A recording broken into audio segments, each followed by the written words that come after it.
We must admit honestly, painfully, and with our heads bowed. We, the leaders and the security establishment, have failed to maintain the security of our citizens. Bezalel Smotrich, a key partner in Prime Minister Benjamin Netanyahu's government, told the press conference.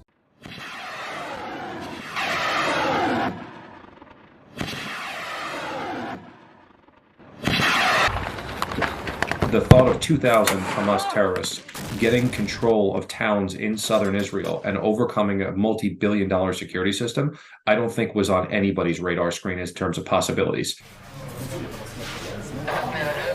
But who is Hamas in the first place? They're a militant movement and one of the Palestinian territory's two major political parties. Hamas is known for governing 2 million Palestinians. It was in 1988 that Hamas first published what is their charter. The charter basically called for the destruction of Israel, and they originally wanted to establish an Islamic society inside what is known as historic Palestine. Since then, in 2017, Hamas has walked that back a little bit and created a new document that seemed to accept an interim Palestinian state along the quote-unquote Green Line border that was established before the Six-Day War. Welcome to part 2 of our analysis on the surprising successes of HMS October 7th attacks on Israel. Today we will be providing a deeper look in our recently mentioned possibilities of HMS to perfectly scout Israel's defenses, including confirmation that this concluded composition, avenues of approach, and estimated time of arrival of quick reaction forces, as well as that the operation has indeed been planned for years. Yet first we would like to introduce you to the name of our brand and its implications for the Israeli intelligence failure, thankfully having been allowed to provide you with some translated insights by Dr. Christian Reek, who lectures at Frankfurt University of Applied Science and runs his own game theory channel, including in-depth explanations of the so-called 36 Chinese stratagems. Please note that game theory is not about considering tragic events in a playful circumstance, but theorizes on situations in which several as rationally acting assumed actors or parties work with or against each other, and what each faction will do if acting upon their own interests. Shortly, what would be their rationally motivated predictable behavior?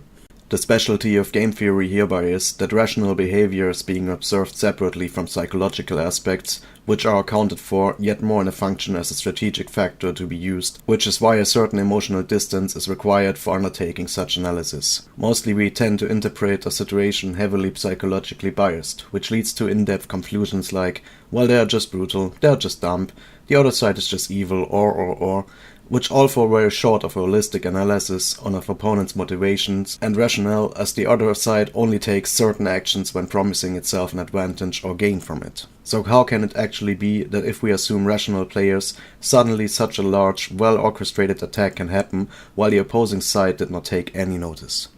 And you already noticed for yourself, something has to have happened where one side was not fully rational, but rather has been misled by the opposing side. And with this you should be familiar with, at least by name, for which there are rules of war, so-called stratagems. One side is applied to rules of war, and this is something which has been surprisingly strongly overlooked in Western game theory for very long.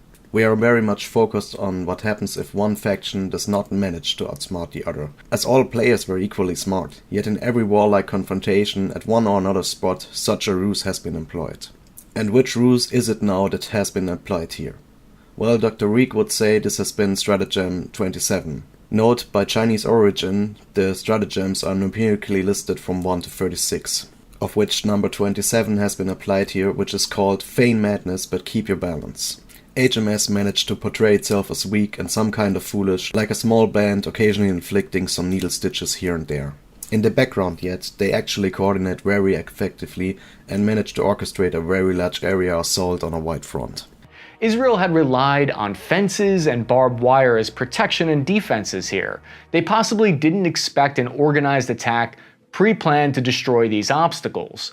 This they managed to achieve because they suggested to the other side that they only were this little band, not being able of coordination.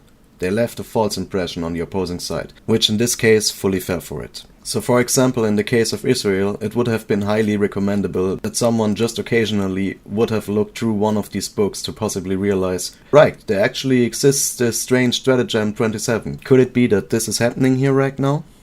Bluntly condensed, Israel underestimated HMS capabilities on every level of the spectrum, while falling prey to several stratagems being leveraged against it. To expand on Dr. Reek's elaborations, one could argue that HMS Labyrinth, Stratagem 35, Chain of Stratagems, as one could argue it employed Stratagem 10, Hide a Knife Behind a Smile. Summarizing, HMS did everything to stay low in recent years, preparing their attack in silence and under professional OPSEC conditions. As for example in August 2022 and again in May 2023, clashes between Israel and the Palestinian IG faction erupted, with HMS standing by the side, further inviting an Israeli perception of it continuing to become moderate. N23, ally with a distant enemy. Using ICD-203, the intelligence standard for evaluating probability, I say it is likely these documents were produced by Iran. In phase 1, with number 6, make noise in the east but attack in the west. This great OPSEC discipline and laying low over years, the compliance of Israel engaging IG without interference led the Israeli intelligence to focus their attention, for example, more on HZB in the north, on the Lebanese border, as it has much greater numbers and fighters and equipment, while possessing the advantage of usable terrain to fight in a more Afghan condition, than HMS, which is constricted to a mostly flat plain with only tunnels to hide in. This threat was reconfirmed in May 2023, when HZB led exercises and war games aimed at Israel, which would have made it perfectly reasonable to relocate troops from the south to the north, and already discussed 27 in phase 2, and speculates on stratagem number 34, to hurt oneself. By the retaliatory strikes and coming ground offensives, HMS will have much footage to foster sympathies abroad, which we will mention in our closing remarks once more. By strategically nurturing a sense of ease on Israel's side of becoming moderate, shifting its intelligence services perception on HZB, and only semi-regular, non-liked rogue actors' actions being perceived as biggest threat, Israel was caught completely off guard. Yet, nothing of this is new. The Israeli failures in their doctrines, actual vigilance, and baseline of Overwatch are further summarized as not even the most important lessons of recent conflicts like Armenia, Azerbaijan, or Russian and Ukrainian have been taken account for, while the regarding noticeable use of drones to drop explosives by insurgents has been known in security communities since over a decade by now. All this was only possible with a great amount of professional organization, as HMS ran a complete headquarter, operating dozens of drones to monitor and direct their as well as Israeli maneuver elements, while dropped improvised explosive devices took out guard and communications towers as well as automatic weapon stations completely unhindered.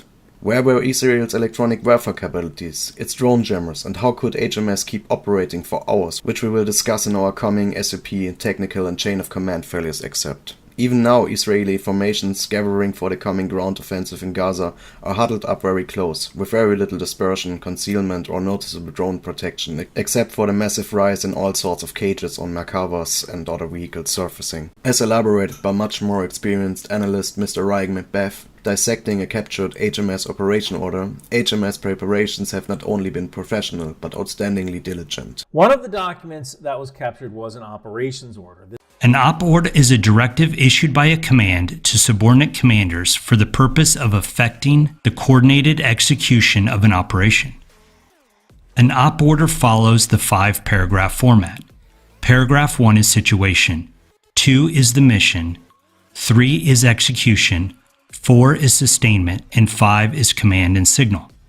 While op ords are mainly written plans, they also contain graphics and imagery. Graphics convey information and instruction through military symbols. They complement the written portion of a plan or an order and promote clarity, accuracy, and brevity. So if the cover letter is to be believed, this plan may have been completed in October 2022 of last year, and it was likely being worked on long before that.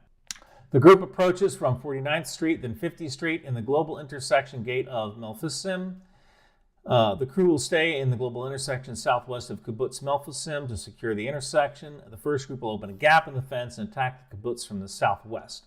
The platoon will attack the Kibbutz Melfisim from the main gate and clash with regional forces and any other forces in control of the area. 7. Capturing soldiers and civilians and secure the hostages and negotiate about them. Geographic location, type of reinforcement, avenue of approach, and time to reinforce by minute. So, Nahal Oz, 5 to 8 jeeps, 232 straight, 3 to 4 minutes. So these guys were watching the IDF, they're watching the Israeli army, and they're timing how long it takes for reinforcements to show up, and they're also tracking their most likely avenue of approach for counterattack. Site 16, 2 Jeeps, 232 straight, 2 to 4 minute response time. Then there's rapid response, in parentheses, memorial. And that consists of 3 tanks, 3rd straight, 2 minutes. Then there's rapid response Na'ar, 3 tanks, 3rd street. One has to assume that Israel's coming offensive will drag out for very long and result in many casualties and civilian suffering. Some points which play into HMS' hand in this regard, as well as why Israel is bound to lose the information war in the long term, will be discussed in the following video of the Gaza-Israeli War series. The summit was canceled, right? I mean, there's a perception that Biden is totally on the side of the Israelis, despite all the things that the Israelis do. As Emily says, the conversation we're having now versus the conversation before the hospital explosion is a totally different conversation. One of the other things happening is what Hamas did in Israel is no longer news, right? The world has moved on, and the narrative's changed not only with the hospital explosion, but the narrative's changed to 95% this is what's happening to Palestinians, and 5% this is what Israelis suffer through. We thank you for your attention. This concludes my elaborations.